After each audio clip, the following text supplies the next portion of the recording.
Hello बच्चों, कैसे हो। आइए फिजिकल केमिस्ट्री न्यूमेरिकल सीरीज़ को आगे बढ़ाया जाए। और आज के इस वीडियोज़ में, इस लेक्चर में आज हम लोग इलेक्ट्रोकेमिस्ट्री से एक बार फिर 2 क्वेश्चन लेके आए हैं। और उनमें से पहला क्वेश्चन देखिए आपकी स्क्रीन पे, दूसरा क्वेश्चन आपकी स्क्रीन पे, एक एक करके हम लोग सॉल्व करेंगे। और आप लोग देखिए, अच्छी से समझिए क्वेश्चन को। क्वेश्चन इंपॉर्टेंट होते हैं, जैसा मैंने पहले ही कहा था। इस सीरीज़ में हम लोग वो सारे क्वेश्चन लाते हैं जो आपके एग्ज़ाम के लिए बहुत इंपॉर्टेंट हो। ऐसे ही या इससे रिलेटेड आपके क्वेश्चन मिलेंगे। तो आइए फ़िलहाल पहले क्वेश्चन पे नज़र डालते हैं। देखिए पहला क्वेश्चन हमारा क्या है, highest electrical conductivity from the following solution is. कहते हैं ये 4 सॉल्यूशन आपको दिए गए हैं, इसमें कहते हैं किसकी इलेक्ट्रिकल कंडक्टिविटी हाईएस्ट होगी। एक है, देखिए सारे की मोलरिटी, सारे का कंसंट्रेशन सेम है, ठीक है, डिपेंड। अब उसके बाद एक है डाईफ्लोरो एसिटिक एसिड, एक फ्लोरो एसिटिक एसिड, एक क्लोरो एसिटिक एसिड और एक एसिटिक एसिड। आइए ज़रा सा देखते हैं इस क्वेश्चन में क्या किया गया है। आपको ऑर्गेनिक का फंडामेंटल भी यूज़ किया गया है, इसलिए क्वेश्चन अच्छा सा बन गया है। अगर हम लोग एसिटिक एसिड की बात करें, देखिए CH3CO और O और ये H, ये एसिटिक एसिड हो जाए। और हम लोगों ने कहा है कि ये एसिटिक एसिड क्या होता है, एक वीक इलेक्ट्रोलाइट है, वीक एसिड है। इसका आयोनाइजेशन बहुत कम होता है, और आयोनाइजेशन बहुत कम है इसका मतलब नंबर ऑफ आयन इसमें कम है, इसका मतलब इसकी इलेक्ट्रिकल कंडक्टिविटी बहुत कम है, ठीक है। अब देखिए इसके आयोनाइजेशन होने की वजह क्या थी, ये एसिड की तरह से बिहेव क्यों किया था। यहाँ पे जो OH बॉन्ड है, यहाँ पे O की इलेक्ट्रोनिगेटिविटी H से ज़्यादा है, और यहाँ पे जो शेयरिंग इलेक्ट्रॉन है किसकी तरफ खींचे हुए हैं, ऑक्सीजन की तरफ खींचे हुए हैं। बॉन्ड बिल्कुल बीच में नहीं है, और ये पोलर है, इसलिए ये बॉन्ड टूटता है, OH बॉन्ड, और हाइड्रोजन निकलता है, माने आयोनाइजेशन होता है। अब अगर यहाँ पे आप इस कार्बन से ऐसा कोई ग्रुप अटैच करिए जो कि इलेक्ट्रॉन को विथड्रा करे, अपनी तरफ खींच ले, तो ये बॉन्ड की पोलरिटी और ज़्यादा हो जाएगी, और पोलरिटी और ज़्यादा हो जाएगी माने ये बॉन्ड का ब्रेक होना आसान हो जाएगा, माने इसका डिसोसिएशन ज़्यादा हो जाएगा। पहले अगर 5% हो रहा होगा तो अब बढ़ के 10 हो जाए, 20 हो जाए, इस तरीके से बढ़ता चला जाएगा। तो इलेक्ट्रॉन को विथड्रा करने वाले ग्रुप को आप कहते हो -I इफेक्ट। तो अगर यहाँ पे -I इफेक्ट लगा है, तब वो क्या करेगा, इसके आयोनाइजेशन को बढ़ा देगा, माने इसकी कंडक्टिविटी को बढ़ा देगा। हम लोगों ने पढ़ा हुआ था इस कॉन्सेप्ट को, ऑर्गेनिक केमिस्ट्री में ऐसे कहा गया था। अगर -I इफेक्ट लगता है तो क्या करता है, ये बॉन्ड टूट जाता है, एसिडिक नेचर बढ़ जाता है, ठीक है। और +I लगता था तो एसिडिक नेचर क्या होता, घट जाता था। तो यहाँ पे अगर कोई -I ग्रुप लगाएं तो यहाँ पे इसकी कंडक्टिविटी बढ़ेगी। तो यहाँ पे अगर पहले ऑप्शन की बात करें तो डाईफ्लोरो एसिटिक एसिड पहला ऑप्शन आपका हो जाएगा।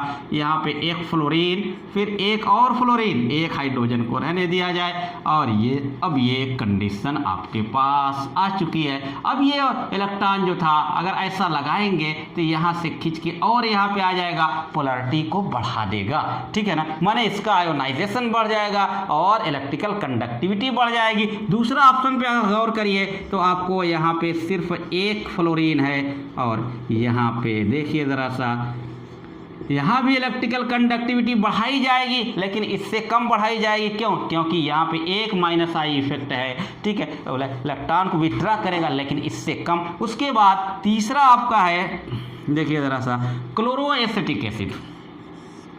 अब यहाँ पे फ्लोरीन नहीं लगा के आपसे क्या लगवाया जा रहा है, क्लोरीन लगवाया जा रहा है। अब यहाँ पे वो आ जाएगा -I का ऑर्डर। देखिए -I में हम लोगों ने कहा था फ्लोरीन सबसे ज़्यादा इलेक्ट्रॉन विथड्रा करने वाला, पावर सबसे ज़्यादा हो जाती है अगर फ्लोरीन, क्लोरीन, ब्रोमीन, आयोडीन में देखें तब। वैसे तो -I इफेक्ट आपके बहुत सारे थे। तो यहाँ पे अगर फ्लोरीन और क्लोरीन की कंपेरिजन करें तो फ्लोरीन ज़्यादा इलेक्ट्रॉन को विथड्रा करेगा, तो क्लोरो एसिटिक एसिड के कंपेरिजन में फ्लोरो एसिटिक एसिड क्या हो जाएगा, ज़्यादा इलेक्ट्रिकल कंडक्टिव होगा। और फ्लोरो में अगर डाई फ्लोरो है तो और ज़्यादा हो जाएगा, ट्राई है तो और ज़्यादा हो जाएगा। तो सबसे सबसे ज़्यादा इलेक्ट्रिकल कंडक्टिविटी किसकी हो जाएगी? डाईफ्लोरोएसिटिक एसिड की। क्यों बच्चों? अगर हम लोगों से इसके ऑर्डर पूछ दिया जाए तो हमारा क्या हो जाएगा? नंबर 1, ये नंबर 2 पे आ जाएगा फ्लोरोएसिटिक एसिड, ये नंबर 3 पे क्लोरो एसिड, और यहाँ पे सिर्फ एसिटिक एसिड है, माने इसकी इलेक्ट्रिकल कंडक्टिविटी सबसे कम होगी। तो यहाँ पे सबसे ज़्यादा इलेक्ट्रिकल कंडक्टिविटी किसकी है? डाईफ्लोरोएसिटिक एसिड। अगर कोई ट्राईफ्लोरोएसिटिक एसिड हो जाता तो उसकी इलेक्ट्रिकल कंडक्टिविटी और ज़्यादा हो गई होती।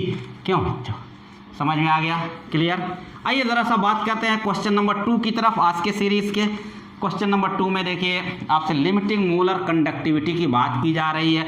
यहाँ पे आपको 3 लिमिटिंग मोलर कंडक्टिविटी दी जा रही है, चौथी को लिमिटिंग मोलर कंडक्टिविटी की बात की जा रही है, पूछा जा रहा है the limiting molar conductivity for sodium chloride. देखिए सोडियम क्लोराइड के लिए 126, पोटेशियम ब्रोमाइड के लिए लिमिटिंग मोलर कंडक्टिविटी 152, और किसके लिए? पोटेशियम क्लोराइड के लिए दिया जा रहा है 150। और आपसे जो सवाल किया जा रहा है, पूछा जा रहा है किसके लिए? सोडियम ब्रोमाइड के लिए लिमिटिंग मोलर कंडक्टिविटी का सवाल किया जा रहा है, पूछा जा रहा है कितनी होगी। तो देखिए कोलराउस लॉ का यूज़ करना होगा। वीक इलेक्ट्रोलाइट की मोलर कंडक्टिविटी को निकालने के लिए फिर कोलराउस लॉ का इस्तेमाल करते हैं। तो आइए ज़रा सा देखते हैं, यहाँ पे जो 3 है यहाँ इसको हमको निकालना। तो इन तीनों में से ज़रा सा देखेंगे, ठीक है, कि इसमें सोडियम ब्रोमाइड है, सोडियम क्लोराइड है और ब्रोमाइड, एक सोडियम आ रहा है और एक ब्रोमीन आ रहा है, माने इन दोनों को ऐड किया जाएगा आपस में तो ये मिल जाएगा। देखिए आइए देखते हैं, ऐड करते हैं। सोडियम क्लोराइड पोटेशियम ब्रोमाइड को जब ऐड किया गया तब हमको मिल गया सोडियम ब्रोमाइड, ये मिल गया, जिसकी आपको कैलकुलेट करना, प्लस KCl मिला है ना। अब देखिए हमको इसकी कैलकुलेट करना। आइए अगर इसकी कैलकुलेट करना है तो NaBr करिए, तो अब क्या आ रहा है? NaCl plus KBr। अब इधर इसको लाएंगे तो क्या मिलेगा? माइनस मिलेगा ना। क्यों बच्चों? तो अब क्या है कि मोलर कंडक्टिविटी इसकी निकालनी है। आइए ज़रा सा निकालिए फिर मोलर कंडक्टिविटी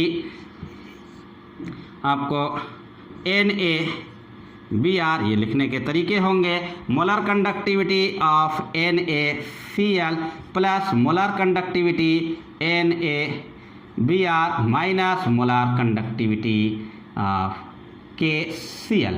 अब यहाँ पे आप देखिए NaCl का 126 प्लस NaBr का, NaBr नहीं और एक सेकंड, KBr, यहाँ पे KBr, और KBr का 152 और KCl का 150। तो यहाँ से 126 और यहाँ से 2 मिल जाएगा, प्लस 2 इक्वल टू 128। साइमन ये यूनिट है, साइमन सेंटीमीटर स्क्वायर पर मोल, यूनिट भी कई बार पूछी गई है, मैंने बताया था आप लोगों को। तो ये आपके आंसर मिल जाएंगे 128। तो ये आज की सीरीज़ के 2 अच्छे से क्वेश्चन थे। इसी तरीके से आप हर रोज़ जो है 2-2 क्वेश्चन आप करते जा रहे। फिलहाल इलेक्ट्रोकेमिस्ट्री से हम लोग कर रहे हैं, इसको कंप्लीट होने के बाद हम लोग केमिकल काइनेटिक्स में पहुँचेंगे। ठीक है बच्चों, तो हमारे साथ बने रहिए और इसी तरीके के क्वेश्चन आप करते रहिए। Thank you so much.